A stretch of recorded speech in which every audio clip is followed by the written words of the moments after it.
களங்கிடும் மகனே வருவாயா, இயேசு அழைக்கின்றார். கண்ணீர் துடைப்பார், மார்போடு சேர்ப்பார், மாறாது அன்பு நம் இயேசு.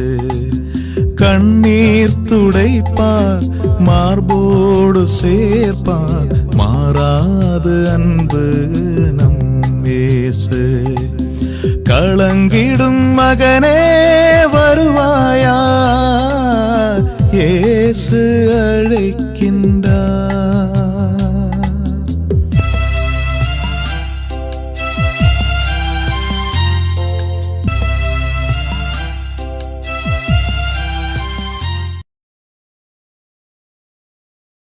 இயேசு கிறிஸ்துக்குள் பிரியமானவர்களே, ஆண்டவராக இயேசு கிறிஸ்துவின் பரிசுத்தமுள்ள திருப்பெயரிலே நான் வாழ்த்துக்கள். இந்த விடுதலை நிகழ்ச்சி வழியாக உங்களை சந்திப்பதில் நான் மிகுந்த மகிழ்ச்சி அடைகின்றேன். ஆண்டவர் தந்திருக்கிற இந்த கிருபைக்காக ஆண்டவருக்கு நான் உள்ளமாற நன்றி கூறுகின்றேன். அன்பானவர்களே, இந்த விடுதலை நிகழ்ச்சியை அவளோடு கூட பார்த்து கொண்டிருக்கிற உங்கள் அனைவரிடம் என் அன்போடு கூட உள்ளத்தின் உணர்வோடு கூட உங்களோடு கூட சில வார்த்தைகளை பகிர்ந்து கொள்ளலாம் என்று நான் நினைக்கின்றேன். தூயாக உணர்த்துவதனால்தான் நான் உங்களோடு கூட பகிர்ந்து கொள்ளலாம் என்று விரும்புகின்றேன். பிரியமானவர்களே, இந்த நாட்களிலே கடவுளுடைய வார்த்தை மக்களுக்கு செல்ல வேண்டும், எல்லா மக்களுக்கும் செல்ல வேண்டும் என்று தான் இந்த தொலைக்காட்சி ஊழியங்கள், இந்த ஊடக ஊழியங்கள் எல்லாம் இருக்கிறது இருக்கின்றது. இப்போ தொலைக்காட்சியில் பார்க்கிறோம், அவரோடு கூட பார்த்து கொண்டிருக்கிறீர்கள். இதுல இந்த தொலைக்காட்சி ஊழியத்தின் வழியாக எவ்வளவு மக்கள் பார்ப்பார்கள், எவ்வளவு மக்கள், லட்சக்கணக்கான மக்கள் பார்த்து கொண்டிருக்கிறார்கள் இல்லைங்களா? லட்சக்கணக்கான மக்கள் பார்த்து கொண்டிருக்கிறார்கள். இதிலே நான் சொல்லுகிறது, நான் ஒவ்வொரு முறையும் இந்த தொலைக்காட்சியில் இருக்கிற பொழுது உங்களுக்கு என்னுடைய தேவ ஒளி என்கிற புத்தகம் உங்களுக்கு வேண்டும் என்றால் உங்கள் முகவரியை அனுப்புங்கள், எஸ்எம்எஸ் வழியாக அனுப்புங்கள் என்று நான் சொல்லுவது என்று அதில் போட்டுக் கொண்டிருக்கிறோம். அப்படி என்றால் பார்க்கணும். அது மட்டுமல்ல, உங்களுக்கு ஒரு 10 பேருக்காவது நீங்கள் அறிமுகப்படுத்துங்கள் சொல்லிக் கொண்டிருக்கிறேன்.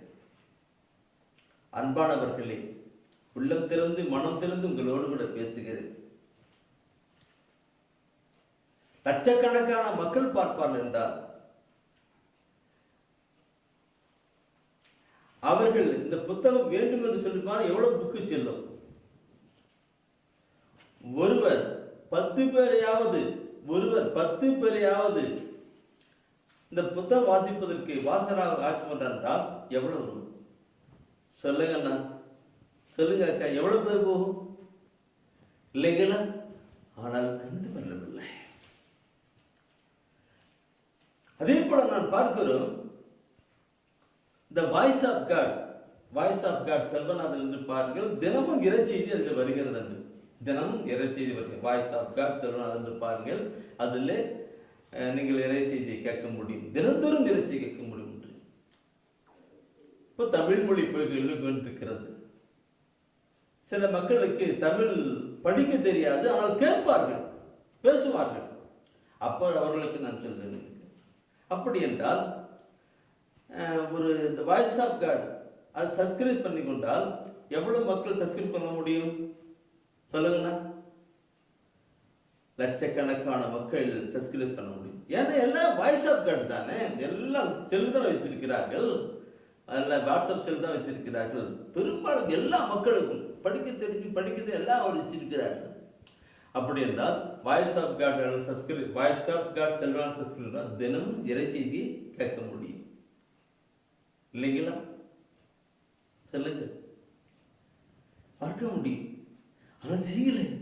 அன்பான சகோதரமே, இதை கேட்டுக்கொண்டிருக்கிற நீங்கள் தயவுசெய்து செய்யுங்க.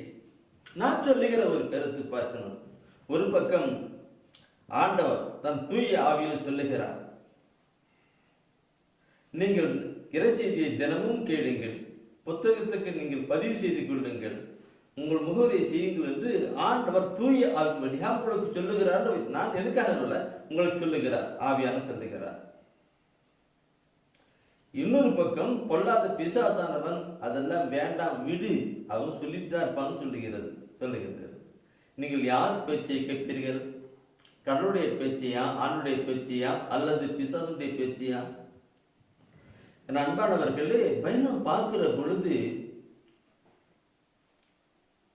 1 தெசலோனிக்கேயர்ல 5ஆம் அதிகாரத்தில் 10 சொல்லுது, தூய ஆவியானவருடைய செயல்பாட்டை தடுக்க வேண்டாம்னு சொல்லப்பட்டிருக்கும்.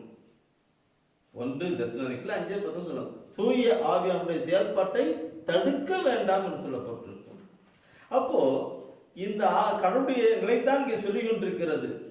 நீங்கள் பதிவு செய்து கொள்ளுங்கள், உங்களுடைய புத்தகத்துக்கு கொள்ளுங்கள், இது பெருமைக்காக, மாறாக நற்செய்தி கடந்து போவதற்காக சொல்லுகிறது. வாய்ஸ் ஆஃப் காட் சப்ஸ்கிரைப் பண்ணிக்கொள்ளும், தின செய்தி கேட்டுக்கொள்ளும் என்று தூயாக சொல்லப்படுகிறது. தடுக்க வேண்டாம்.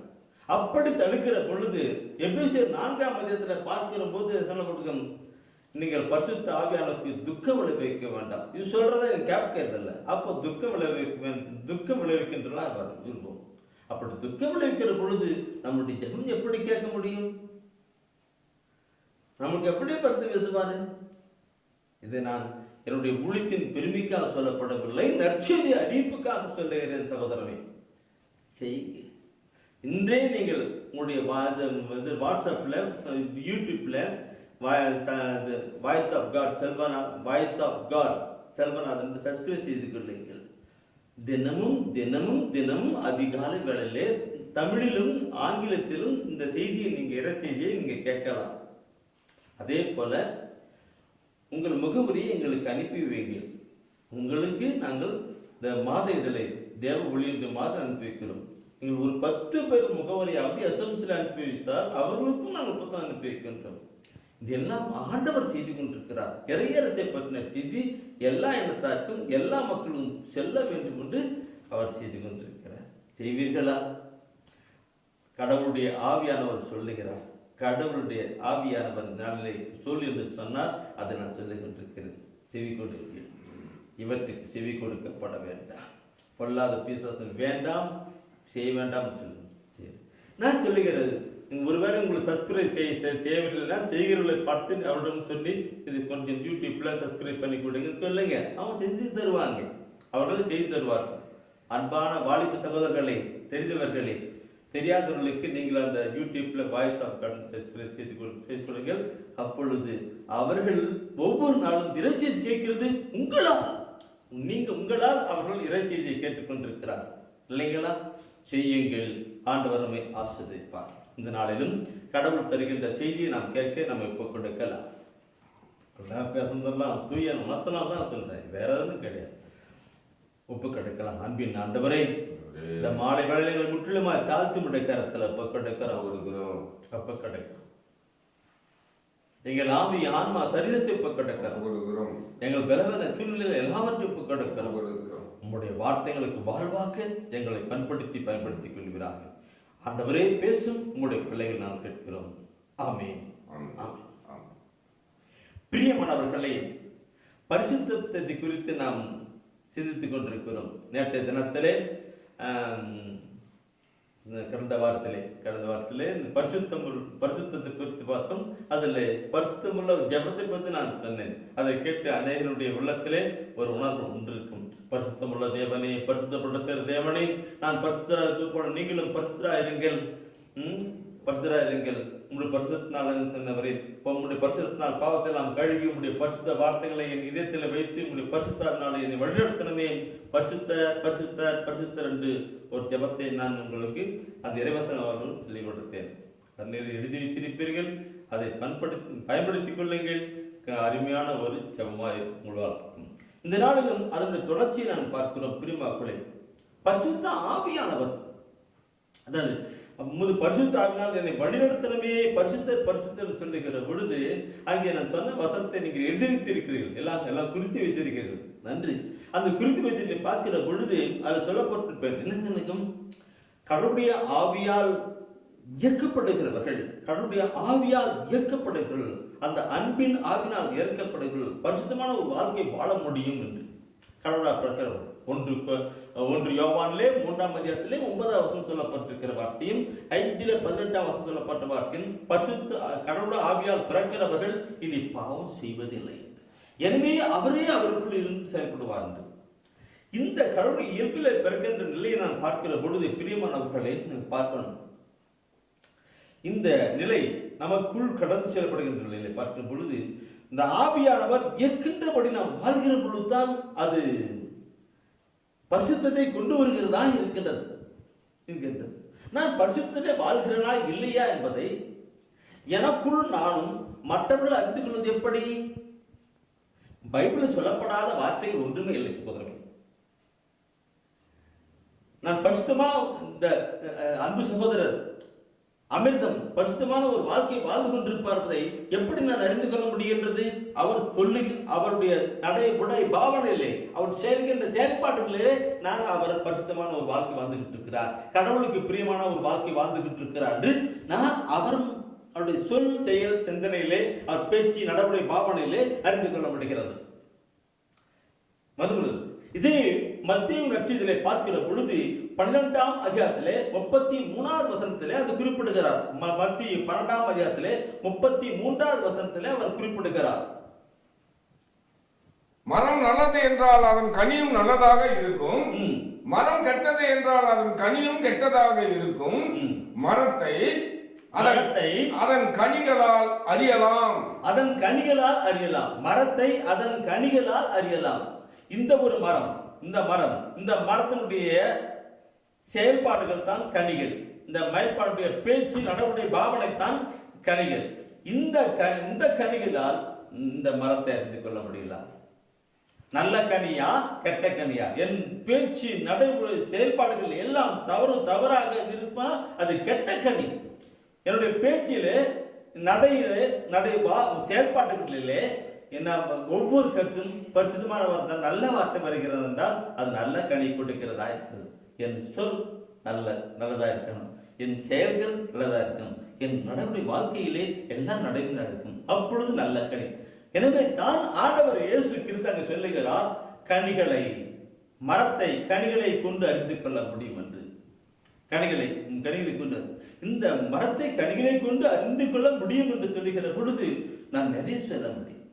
இதை நான் உங்களுக்கு சுருக்கமாக சொல்லிக் கொண்டு வரலாம் நினைக்கிறேன். பிரியமா கூட இந்த பைபிளில் சொல்லப்பட்ட வார்த்தைகள், இந்த கனிகளை நாம் பார்க்கிற பொழுது என் நண்பர்களே, இந்த கலாத்தியர்ல சொல்லப்பட்டிருக்கிற வார்த்தையை நாம் கணிக்கணும் இருக்கும். கலாத்தியர்ல 5ஆம் அதிகாரத்திலே சொல்லப்படுகிற ஒரு வார்த்தையோடு நான் கொண்டு வருகிறேன். நான் நிறைய சொல்லணும், துயால் உணர்த்தப்பட்டு நிறைய கருத்துகள் வருகிறது. ஆனாலும் கூட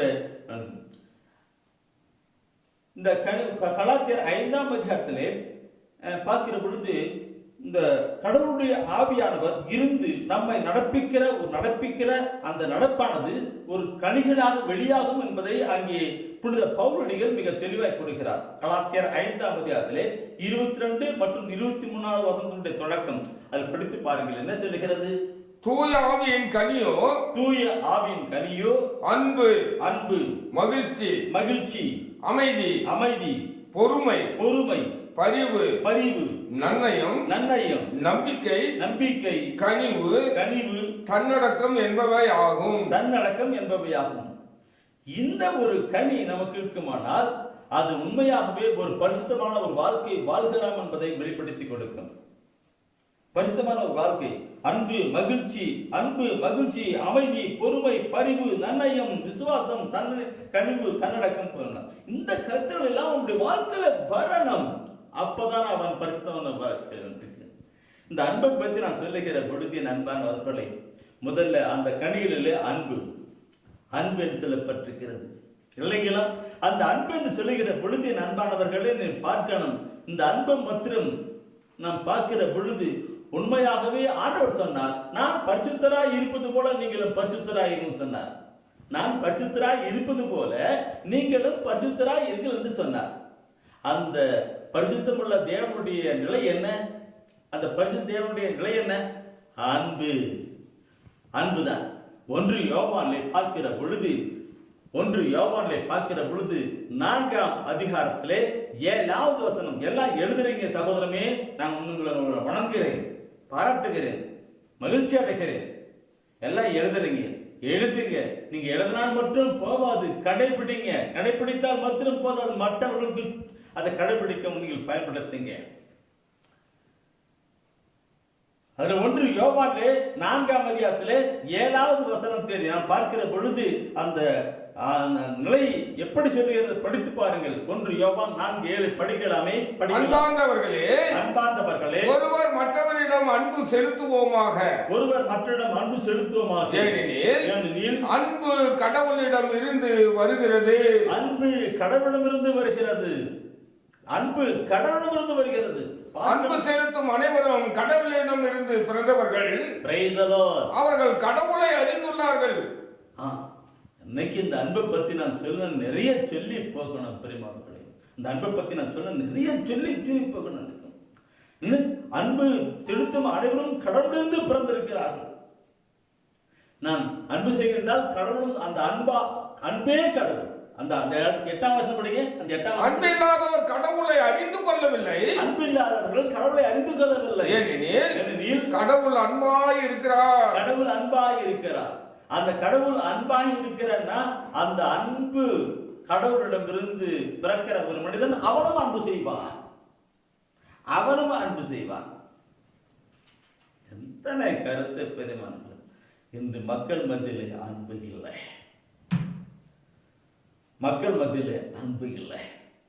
அன்பை பத்தி சொல்லணும் நினைக்கிறேன். நிலைக்கு எந்திக்கும் மக்கள் அன்பு இல்லை. கடவுளை அன்பு செய்யணும். கடவுள் கடவுளிலிருந்து பிறக்கிறவர்கள் அன்பு செய்வார்கள்.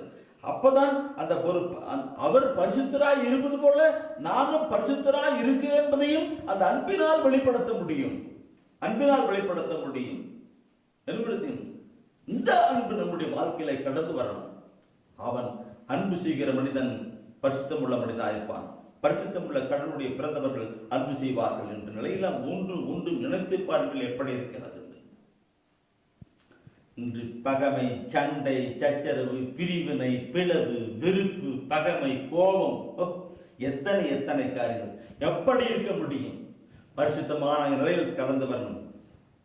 இந்த நாட்களிலே அன்பானவர்களே, எனக்குள்ளாக பயங்கரமான ஒரு நிலை என்றால் தரிசனம் காட்சி கொடுத்தார். இறுதி நாட்களிலே மாம்சமான அந்த யாவருமே நாவியை பொழிவேன், புதர் இரவா குறைப்பார்கள், ஏஞ்சல் காட்சிகளை காண்பார்கள், முதியவர்கள் கனவுகளை காண்பார்கள், என் பணியாளர் பணிபெண் ஆவியை பொழிவேன், அவர்களும் இரவா குறைப்பார் நிலையிலே எனக்கு கடவுள் ஒரு தரிசனம் கொடுத்தார். அந்த தரிசனத்தை குறித்தான் அடுத்த மாத புத்தகத்தில் எழுதியிருக்கிறேன். அவரவர் செயலுக்கற்ற கைமாறு என் கையில் இருக்கிறது என்கிற ஒரு புத்தகத்தை அவரவர் செயலுக்கற்ற கைமாறு இருக்கிறது. அதில் பார்க்கிற பொழுது விண்ணகத்துக்கு போகிறவர்கள் எப்படி, நரகத்துக்கு போகிறவர்கள் எப்படி என்று. என் அன்பானவர்கள், நான் பார்க்கிற பொழுது அந்த அன்பு கடவுளிடம் இருந்து வருகிறது. அந்த கடவுள் அன்பு செய்கிற மனிதன் கடவுளும் பிறக்கிறான் என்று பார்க்கிற பொழுது எப்படிப்பட்ட ஒரு கருத்தை நாம் பார்க்கிறோம். 1 யோவான் அந்த அதே 1 யோவானிலே தயவு செய்து அதே 1 யோவானில் 4:7 படித்தவர்களெல்லாம் இப்ப 5ஆம் அதிகாரத்திலே 3வது வசனத்தை தயவு செய்து படித்து பாருங்கள். என்ன சொல்லுகிறது? அவர் கட்டளைகளை கடைபிடிப்பதில் தான், அவருடைய கட்டளை கடைபிடிப்பதில் தான் கடவுள் அன்பு அடங்கி உள்ளது. அவர் கட்டளையை கடைபிடிப்பதால் தான் கடவுளுடைய அன்பு அடங்கி இருக்கிறது. அவருடைய கட்டளையை கடைபிடிப்பதால் கடவுள் அன்பு பட்டிருக்கு. இதை நான் படிக்கிற பொழுது எனக்குள்ள ஒரு கருத்து நடக்கும். அந்த வசனத்தின் அந்த 1 யோவான் அன்பு பற்றி அறிவு சென்றிருக்கிறார். கடவுளுடைய கட்டளை கடைபிடிப்பது என்று, கடவுளுடைய கட்டளை கடைபிடிக்கின்ற கருத்தை பார்க்க அவன் அன்பு செய்கிற மனிதன் கடவுளுடைய கட்டளை கடைபிடிக்கிறான். கடவுளை கட்டளை கடைபிடிக்கிறான், அவன் பரிசுத்தமான ஒரு வாழ்க்கையை வாழ்கிறான் அர்த்தமா இருக்கிறது. அன்பு செய்கிற மனிதன் கட்டளையை கடைபிடிக்கிறான். கட்டளை கடைபிடிக்கிற மனிதன் அன்பு செய்கிறான். அன்பு செய்கிற மனிதன் பரிசுத்தமாக வாழ்கிறான். பரிசுத்தமாக வாழ்கிறான், கடவுளுடைய பிள்ளையா இருக்கிறான். இந்த கருத்தை நீ பார்க்கும் பொழுது, நான் ஒரு முறை இந்த பைபிளை படிச்சிருக்கிற பொழுது இந்த திருவெளிப்பாட்டுல கடைசி பகுதியில் பார்த்தோம்னா பொய்யர்கள் அது அது விண்ணகத்துல படிக்கிறத பொய்யர்கள் விண்ணகத்திலே நுழைய மாட்டாங்க. பொய்யர்கள் விண்ணகத்திலே நுழைய மாட்டாங்கன்னு பைபிள்ல திருவெளிப்பாட்டுல சொல்லப்பட்டிருக்கு. 21:20 சொல்றாங்க. பொய்யர்கள் அங்கே நுழைவதில்லை. இந்த பொய்யர்கள் சொன்னோன்னே என்ன இது சாதாரண பொய் பேசுறது கூட போக முடியாதா? ஏதோ எதிர்பாராம பொய் பேசுறான், அற்ப பாவம் தானே அப்படி நான் நினைச்சிட்டு இருந்தேன். இந்த பொய்யரை பத்தி நினைக்கும் போது எனக்குள்ள மனசுக்குள்ள என்ன பொய்யர் கூட அப்படி போக மாட்டாங்க. இந்த பொய்யர் யார் என்று நான் அப்புறமா இப்படி தூயாவே அன்னைக்கு உணர்த்தி கொடுத்தாரு.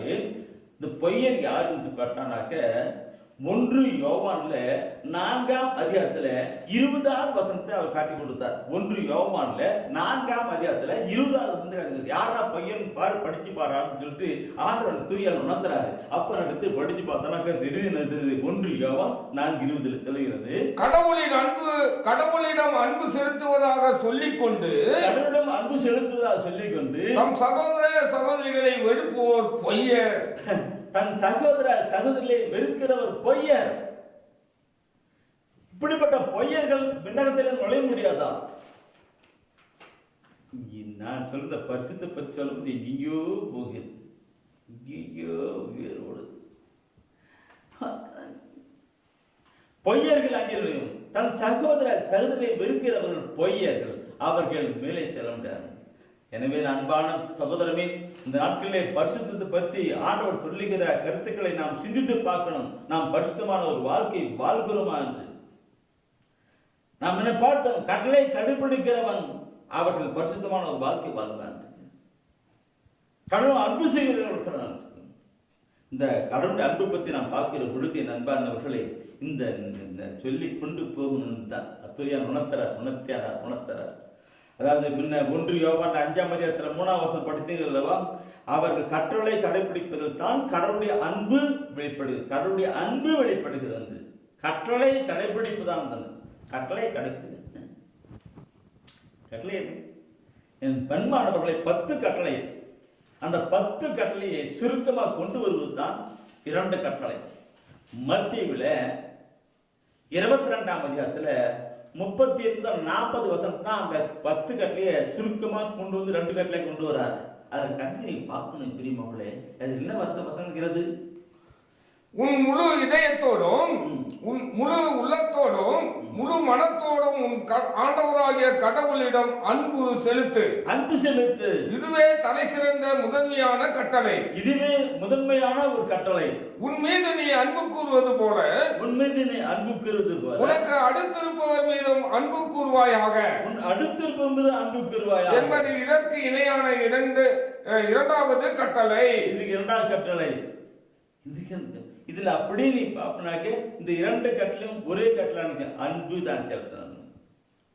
கட்டளை அன்பு செலுத்தணும். அன்பு செலுத்துகிற பொழுது கட்டளை கடைபிடிக்கிறோம். கட்டளை கடைபிடிக்கிற பொழுது ஒரு பரிசுத்தமான ஒரு வாழ்க்கை வாழ்கிறோம். பரிசுத்தமான வாழ்க்கை வாழ்ந்துதான் ஆண்டுடைய பிள்ளைகளாக இருக்க முடியும். நம்முடைய ஜெபம் மேலே போகும். நாம் ஆசிரிக்கப்பட்ட பிள்ளைகளாக இருப்போம். விண்ணக வாழ்வுக்கும் உரியவர்களாக இருப்போம். இந்த நான் கருத்தை சொல்லி படிக்க வேண்டாம். இந்த கருத்து 1 பேதுரு 4ஆம் அதிகாரத்துல 8ஆம் வசனம் குறிச்சுக்கிடுங்க, படிக்க வேண்டாம். 1 யோவான்ல 1 பேதுருல 4ஆம் அதிகாரத்துல 8ஆம் வசனம் சொல்லி கொடுப்பார். என்ன செய்யறாரு? அவனுக்கு அன்பு செய்கிற எந்த ஒரு மனிதனும் அவனுடைய வாழ்க்கையில பாவம் இருக்காது. அன்பு திரளான பாவங்களை போக்கும் என்று சொல்லுது. அதாவது 1 பேதுரு 4:8 அன்பு திரளான பாவங்களை போக்கும் என்று சொல்லுது. அது எப்படி? கட்டளை கடைபிடிக்கிறதுனால. இதெல்லாம் சொல்ல என் அன்பான சகோதரமே, நாம் நம்முடைய சமுதாயத்தையும் சமூகத்தையும் நினைத்து பாருங்க, உலக மக்கள் நினைத்து பாருங்க எப்படி இருக்கிறது என்று. தூயாவினதை சொல்றார். அதனால்தான் சொல்றேன், அவர் தானே கடவுள் தானே இதை சொல்ல வைக்கிறார். தூயார் சொல்ல வைக்கிறார். எல்லா பணத்தை எல்லாம் கொடுத்து நீ சொல்லு, மக்களுக்கு சொல்லுன்னு சொல்லி வைக்கிறார்.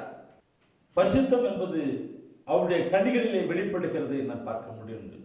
அந்த கனி மரத்தை அதன் கனிகளை கொண்டு அறிந்து கொள்ளலாம் என்று பார்க்கிற பொழுது நல்ல கனி கெட்ட கனி, நல்ல கனி கெட்ட கனி, நல்ல கனி ஆவிக்குரிய கனி, நல்ல கனி, ஆவிக்குரிய கனி நல்ல கனி.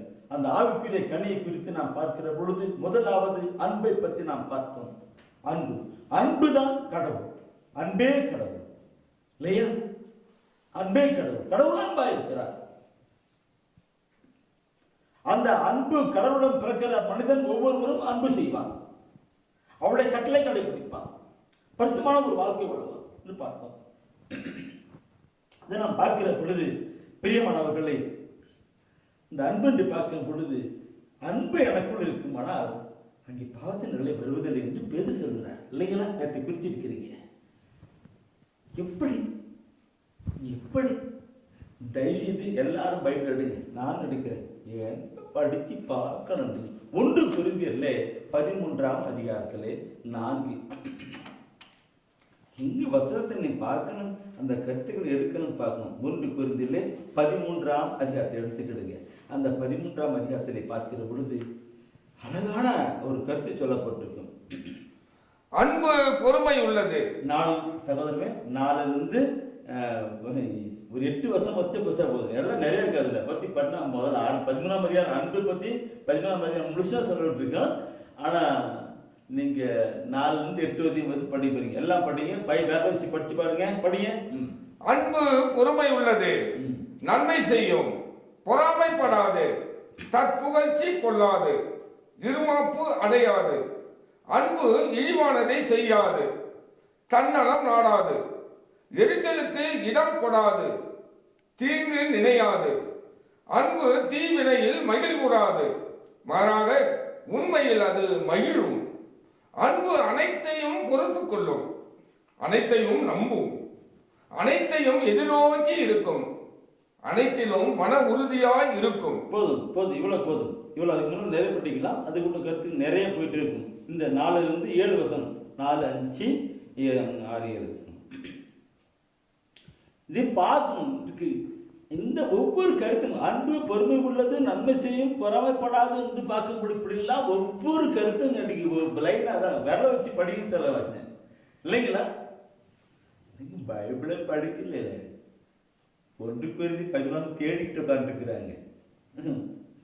ஆனா புதிய ஏற்பாடு இருக்குதுன்னா எல்லாம் பழைய ஏற்பாட்டுக்கு தேடிக்கிறார். இந்த நாட்டில் பைபிளை எடுக்கல, மக்கள் தேடுறாங்க. பைபிள் எடுத்துக்கு ஒரு வசனம் சொன்னாக்க எந்த இடத்துல தேடுன்னு தெரியல. புதிய ஏற்பாட்டுல பழைய ஏற்பாட்டுல இன்ட்ரெஸ்ட பார்த்துக்கு தேடிக்கிட்டு இருக்கிறாங்க. என்னைக்கு பைபிளை படிச்சு இறைவசன வார்த்தைகளை வாழ்வாக்கி கொள்கிறது விளைகிறது. 1 கொரிந்தியர்ல 13ஆம் அதிகாரத்துல 4 முதல் அந்த 7 வசனம், 4 5 6 7 4 வசனத்தை படிக்கணும். அந்த வசனத்தை படிக்கிற பொழுது நீ பார்க்கும் பொழுது புரியுதா? இப்படிப்பட்ட ஒரு வாழ்க்கை அன்பு இருக்கும் பொழுது அங்கே பாவம் இருக்குமா? சொல்லுங்க, பாவம் இருக்க முடியுமா? இருக்கவே முடியாது. இந்த கருத்தை நான் சொல்லுகிற பொழுது தூயாய உணர்த்துகின்ற ஒரு கருத்தை நான் சொல்லிக் கொடுக்கிறேன். என் அன்பானவர்களே அன்பானவர்களே அன்பானவர்களே, இந்த எங்க ஊர்ல எல்லாம் மற்ற சமயத்து மக்கள், ஏதோ 7 கிறிஸ்தவ மொத்தம் குடும்பம், மற்றவங்களாம் மற்ற சமயத்து மக்கள். ஆனால் கூட சிலரெல்லாம் இந்த என்னுடைய நிலையில அங்கே கடந்து மக்கள் எல்லாம் வந்து கிறிஸ்து. ஒரு சகோதரி, அவள் நல்ல படித்தவள், அரசாங்க அலுவலகத்தில் வேலை செய்து, அரசாங்கத்தில் வேலை செஞ்சுருக்காள், அரசாங்க அலுவலகத்தில் வேலை செஞ்சு கொண்டிருக்காள். பிஎஸ்சி எம்எஸ்சி ஏதோ படிச்சுட்டு அவருக்கு கொஞ்சம் இருக்கு. ஆனால் அவருடைய குடும்பத்துல அந்த சகோதரி ஒரு எளிய நிலையில இருக்கிற ஒரு சாதாரணமான ஒரு டிரைவரை தான் அந்த மகள் திருமணம் செய்து கொள்ள வேண்டிய சூழ்நிலை அமைந்துவிட்டது. திருமணம் செய்து கொண்டார். இந்த மகனுக்கு நிறைய கோபம், அது தாங்கிற நிலையில நினைக்கிறதான். நல்லா படிச்சிருக்கிற, நிறைய சம்பளம் நிறைய வந்துட்டு நினைக்கிறது. அவங்க வீட்டுக்கு சாதாரண டிரைவர் தானே, இந்த டெம்போ ஓட்டிட்டு இது குறை வருமானு பார்த்துட்டு இருக்கிறாரு. அந்த நிலையில அப்படியே கோபம். ஒரு நாள் அந்த சகோதரி என்ன நிக்கல, நான் ஒண்ணு வந்து நான் வீட்டில் வந்து எங்கள் வீட்டில் வந்து கேட்டிருக்கிறாங்க, அப்பா இருக்கிறாரா? ஏன்னா அப்பா தான் எனக்கு பிள்ளைகள் இப்போ எல்லாத்து சின்ன சின்ன பிள்ளைங்களாம் சேஸ் தாத்தான்னு சொல்லிக் கொடுக்குங்க, சேஸ் தாத்தான்னு சொல்லுங்க, சின்ன பிள்ளைங்களும் அப்படின்னு சொல்லிருப்பாங்க. அப்போ அந்த பாப்பா வந்து சகோதரி வந்து அப்பா இருக்கிறாரு. அப்பா இல்லை, இப்போ வந்துடுவார், அந்த 5 மணிக்கு பஸ் வந்துடுவார். கரெக்டாக அந்த நேரம் பஸ்ஸில் அதுக்கு வந்தாங்க. அப்புறம் உடனே அந்த பாப்பா கேட்டு, அப்பா உங்களை தான் பார்க்கலான்னு. என்னம்மா என்ன விஷயம்? இல்லைப்பா சொல்லி இப்போ தனியாக போய்ட்டு சொல்லிச்சு. அப்போ எனக்கு பயங்கரமான கோபம் வருதுப்பா, பயங்கரமான கோபம் வருது.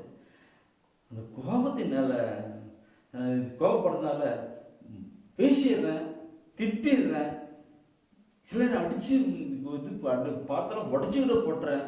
இதெல்லாம் பல இடர்பாடு வருது. நான் செஞ்சுட்டு தான் உணர முடியலப்பா. இதுக்கு என்ன பண்ணுறது எனக்கு தெரியலப்பா. அது நான் நினச்சேன் உங்ககிட்ட போனால் கண்டிப்பாக நல்ல வழி கிடைக்கும்னு சொல்லி தெரிஞ்சாதான் வந்தேன்ப்பா.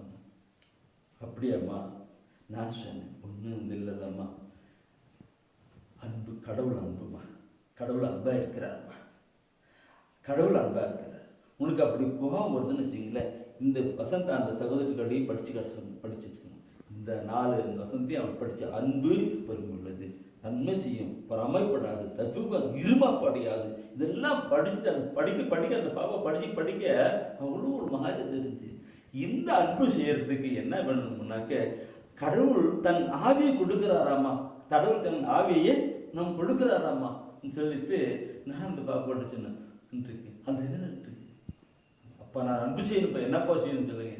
நீங்கள் ஏசு கையில் வீட்டுக்கு அந்த நேரத்துக்கு ஏசு கோபம் வருது வச்சுக்க, கோபம் வர நேரத்தில் இயேசுவேன்னு கூப்பிடு முடியும்னு சொல்லு. அப்போ அந்த ஆவி உனக்குள் வந்துடுமான்னு சொல்லு. ரோமர் புத்தகம் 5ஆம் அதிகாரம் 5வது வசனம் சொல்லுகிற கொடுப்பது என்ன? அந்த எதிர்நோக்கு ஒருபோதும் ஏமாற்றம் தராது. அந்த எதிர்நோக்கு ஒருபொழுதும் ஏமாற்றம் தராது. ஏனெனில் நாம் பெற்றுள்ள தூய ஆவியின் வழியாய் கடவுளின் அன்பு, கடவுளுடைய அன்பு நம் உள்ளங்களில் பொழியப்பட்டுள்ளது. நம்முடைய உள்ளங்களில் பொழியப்பட்டுள்ளதுன்னு சொன்னார். நம்முடைய உள்ளம் இருக்கு. அதனால நீ எந்த நிலை இருந்தாலும் பரவாயில்ல, எந்த சமயத்தை சார்ந்ததாக இருந்தாலும் பரவாயில்ல, ஆனால் இயேசு பெயரை சொல்லி யார் கூப்பிட்டாலும் கேட்டாலும் கண்டிப்பா உதவி செய்யறாருமா.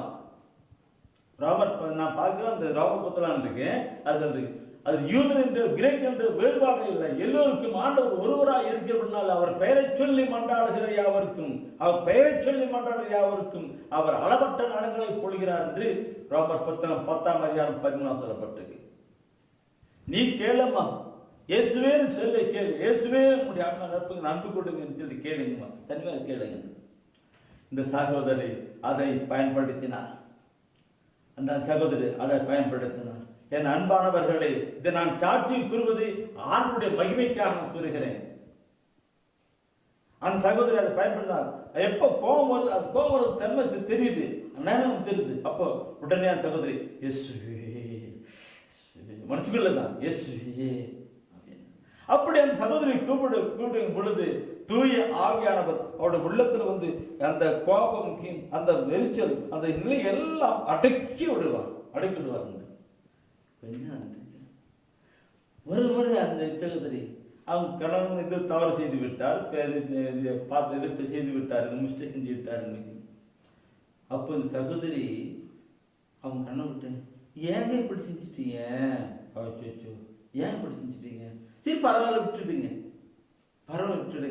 அது ரொம்ப விலை அதிகமாக தான் உடைச்சிட்டீங்க, பரவாயில்ல விட்டுடுங்க, வேற வாங்கிக்கலாங்க என்று அந்த சகோதரி சொன்ன போது அவங்க கணவனுக்கு அப்படியே ஒரு மாதிரி ஆச்சு. என்ன இது, எப்படி பேசிப்பா, திட்டுப்பா, என்ன பண்ணுப்பா நினைச்சிட்டு இருந்தேன். ஆனால் சாதாரண இவ்வளவு தாழ்ச்சியான நிலையில இப்படி சொல்றாரு என்று அவன் கணவன் ஆச்சரியப்பட்டு போனார். அது திரும்ப சில காலம் வர வந்து அந்த அன்பான அப்படி செயல்பட்டு. என் அன்பானவர்களே, அந்த சகோதரன் ஒரு நாள் என்னை பார்த்தார், எனக்கு ஒன்று பிடிக்கும். அந்த இப்படி பார்த்த உடனே அந்த சகோதரி கேட்டு, இந்த கணவனே அவனை கேட்டிருக்கிறாங்க, இந்த கணவனே அவளை ஏம்மா எப்படி இவ்வளவு பொறுமை உனக்கு வந்துச்சு, இவ்வளவு நான் என்ன நினைச்சேன் அடிச்சுட்டு இது பண்ணுவான்னு பார்த்தேன், ஆனா இவ்வளவு பொறுமை அன்பே செஞ்சுட்டு இருக்கிறேன்னு கேட்டேன். இன்னைக்கு இல்லை, நான் அந்த அப்பா அந்த மணியப்பா கிட்ட மணியன்னு சொல்லுவாங்க. அப்போ மணியப்பா கிட்ட போனேன். அவர் இதெல்லாம் சொல்லி கொடுத்தாரு. இப்படிலாம் செய்யக்கூடாது, இப்படி செய்யறதுலாம் தப்புன்னு சொல்லி கொடுத்தாரு. நான் என்ன வழின்னு கேட்டேன். இப்படி கேளுன்னு சொன்னார். அதான் சொன்னேன். அன்பானவர்களே, அன்பானவர்களே, அந்த சகோதரன் என்னை ஒரு முறை பார்த்து வழியில் போகும்போது அப்பா கூப்பிட்டான். நான் திரும்பி பார்த்து என்ன தம்பின்னு கேட்டேன்.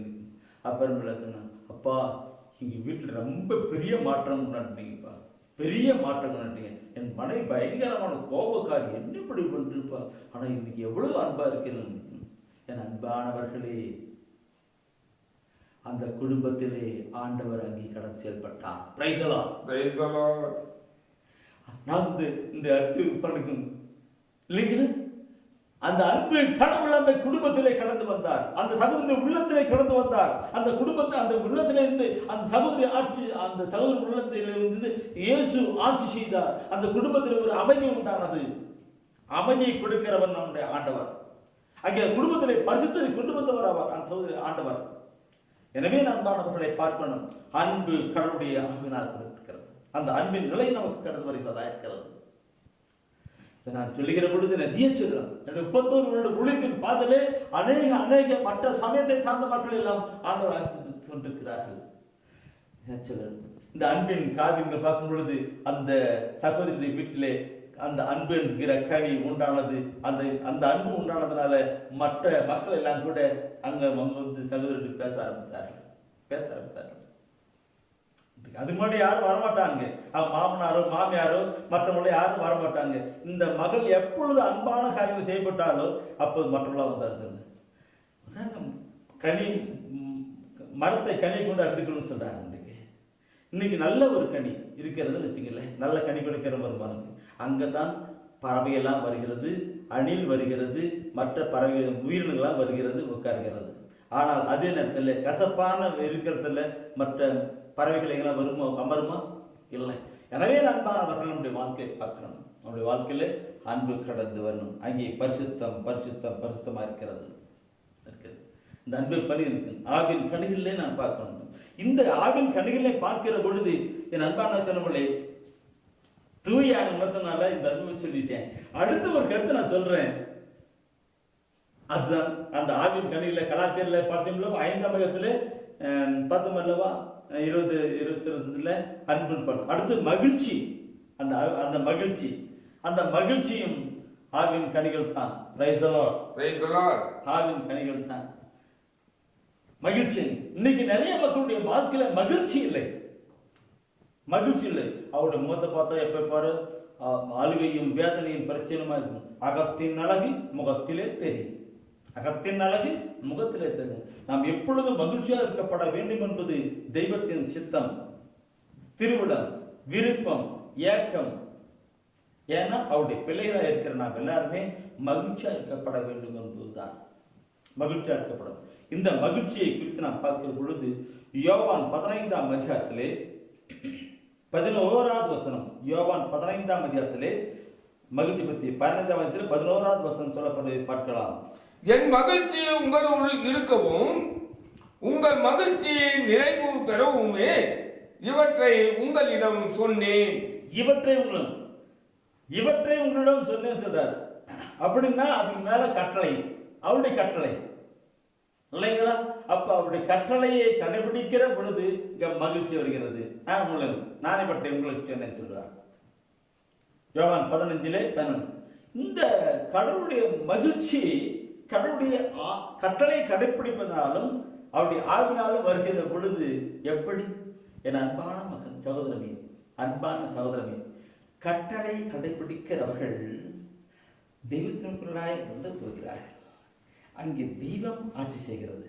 தெய்வம் ஆண்டவர் ஆட்சி செய்கிறார். நான் உங்களுக்கு அளிக்கின்ற இந்த மகிழ்ச்சி, தூய ஆவினாலே வருகிறது. ரோமர் புத்தகத்திலே 17ஆம் அதிகாரத்திலே 14வது வசனம் 14:17 14:17 சொல்லப்பட்டிருக்கும். 14:17 சொல்லப்பட்டிருக்கிறது. நீ பார்க்கணும். ரோமர் புத்தகம் 14:17 சொல்லப்படுகிறது. அப்போ கடவுளுடைய ஆட்சி எப்படி வருகிறது? இந்த நிலை பரிசுத்தமான, நான் பரிசுத்தம் நீ பரிசுறாங்க, அப்ப நீங்க என்னுடைய மக்களா இருப்பீங்க, நீங்க அன்போடு இருப்பீங்க, நீங்க மகிழ்ச்சியா இருப்பீங்கன்னு சொல்றதுல இப்படி கொண்டு வர்றாரு.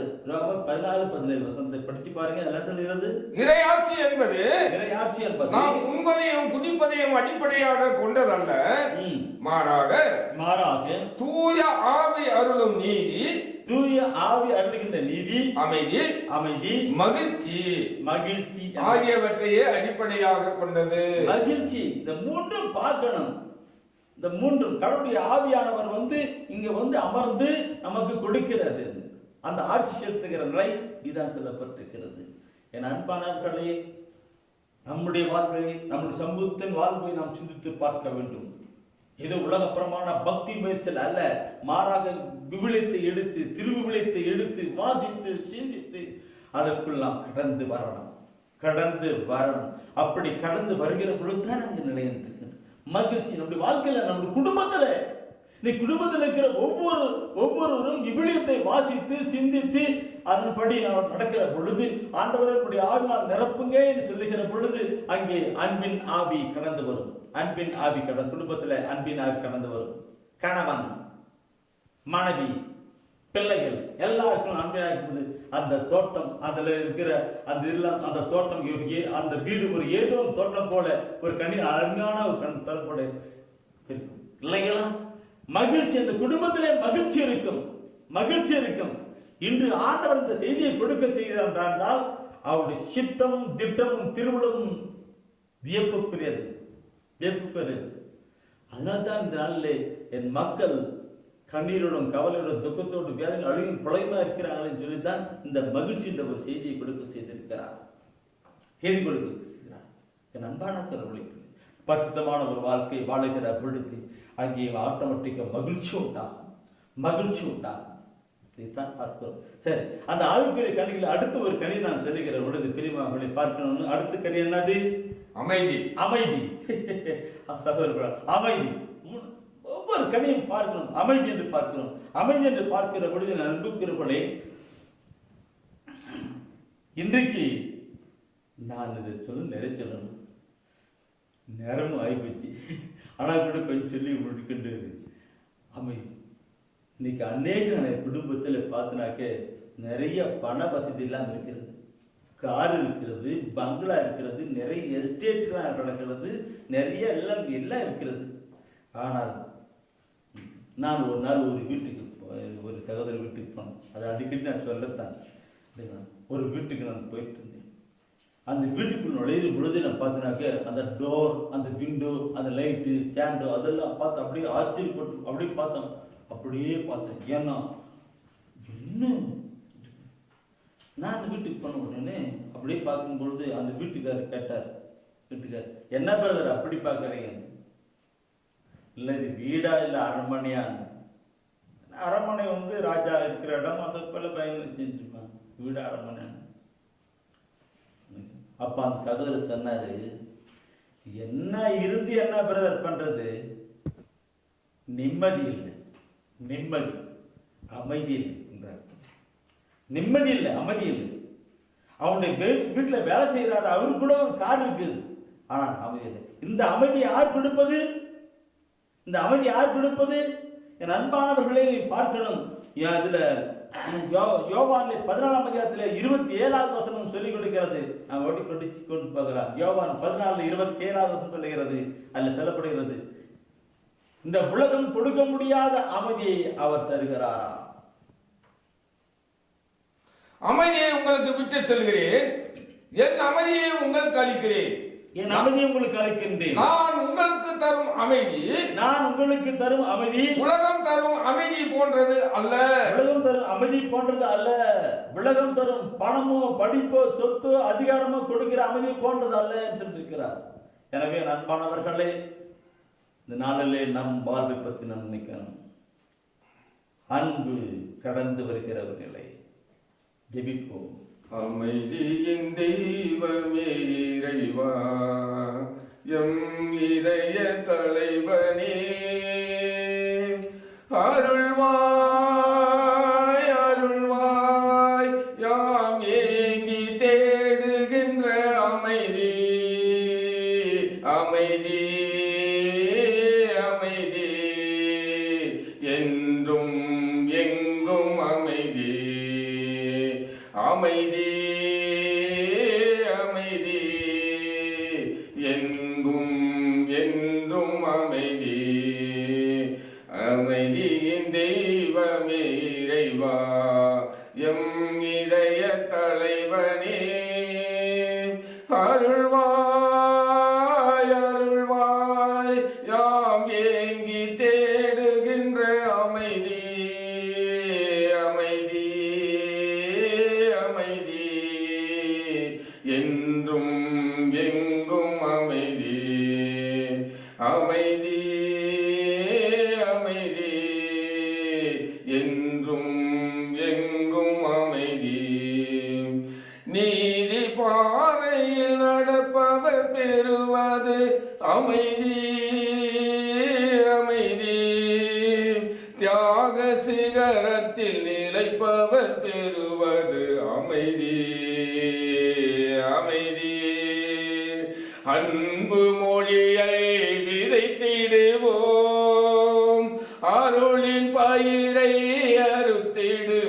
அறுத்திடுவோம் அன்பு மொழியை விதைத்திடுவோம் அருளின் பயிரை அறுத்திடுவோம் அமைதி அமைதி என்றும் எங்கும் அமைதி அமைதி அமைதி என்றும் எங்கும் அமைதி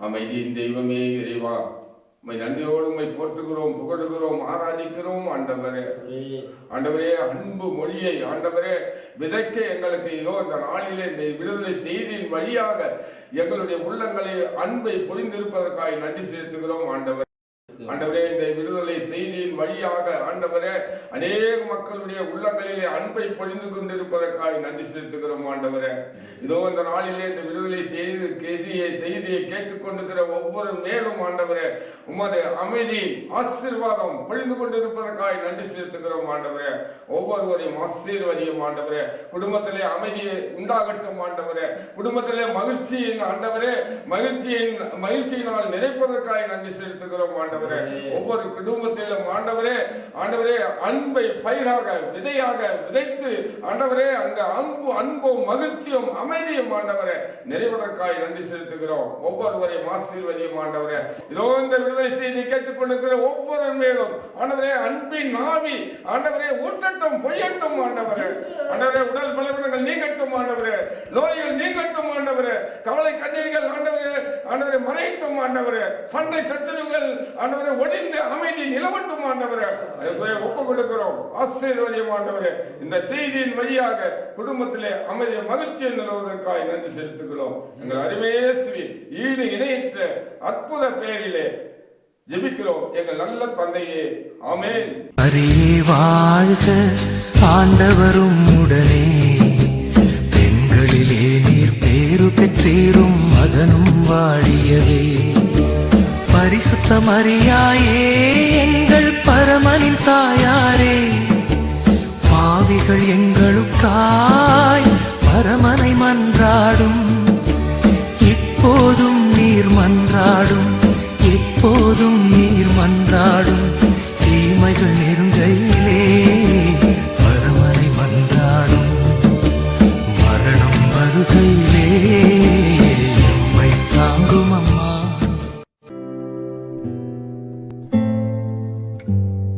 தெய்வ ஒளியும் ஒளியும் என்ற மாத இதழ்